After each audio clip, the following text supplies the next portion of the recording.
With the launch of the incredibly hyped up and anticipated C8 Corvette came a new GM small block engine. The previous C7 Corvette used the LT1 in the base models, the LT4 and the Z06 and the LT5 and the ZR1, and all of those are good engines, but they weren't up to snuff for the C8, so GM developed the LT2. What's up guys, my name is Bryce with Dust Runner's Automotive Journal, and today I'm going to tell you everything you need to know about the GM LT2.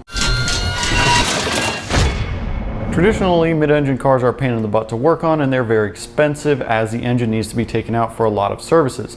GM specifically designed the LT2 to be easy to work on and easy to maintain without taking the engine out for most services. Although the LT2 is very similar to the LT1, it has some adaptations for the mid-engine design, and it also has some improvements over the LT1. The LT2 has the same bore, stroke, forged crank, forged rods, compression ratio, overhead valve design, all aluminum block, all aluminum heads, as the LT1. On the outside of the engine, the most noticeable difference is the intake manifold and the headers, which are significantly different than the LT1. Power output jumps from 460-ish in the LT1 to 495-ish in the LT2. The increase in power is achieved thanks to the better flowing intake manifold, better flowing headers, and slightly more aggressive camshaft. On the camshaft, the intake lobes are the same as they are on the LT1, and the exhaust lobes have the same shape, but there is a little bit more lift on the LT2 exhaust lobes. And when GM developed the LT2, lubrication was a main focus because the C8 Corvette has a higher lateral acceleration than the C7 Corvette. Now previously, the base non-Z51 packaged Corvette did not come with a dry sump system, whereas the new C8 Corvette Stingray,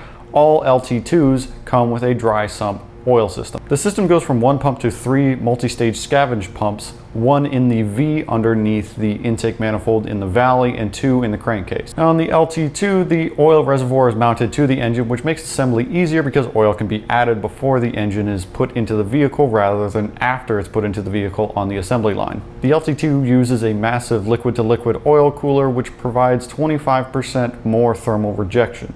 And thanks to the massively improved oil scavenging of the LT2, the oil pan is significantly smaller, which allowed GM to put the engine further down than any other Corvette before. The smaller oil pan and more efficient lubrication system means that the LT2 only needs 7.5 quarts of oil compared to 9.7 quarts of oil with the LT1. Now in the LT1, oil from the heads would drip down to the crankcase, which would cause windage as the crank is spinning super fast. With the LT2, those oil passages are closed off and the oil is scavenged by the pump in the V, which reduces that windage issue. One of the main hurdles when creating a front engine vehicle is making sure that the engine is short enough so that the hood can be low, so that there's really good visibility from the cab. With the C8 Corvette and the LT2, that wasn't a problem. So GM was able to use a slightly taller intake manifold, which ultimately flows a lot more air. As I mentioned earlier, the exhaust manifolds are significantly different on the LT2 than the LT1. The LT2 uses an equal length 4:1 design, whereas the LT1 uses a 4:2:1 design. And the LT2 features an exhaust valve to give the engine a different sound in different modes, but it has no effect on actual performance. So there you have it. That's just about everything you need to know about the GM LT2. It's very, very similar to the LT1 with some minor adaptations for the mid-engine design as well as some minor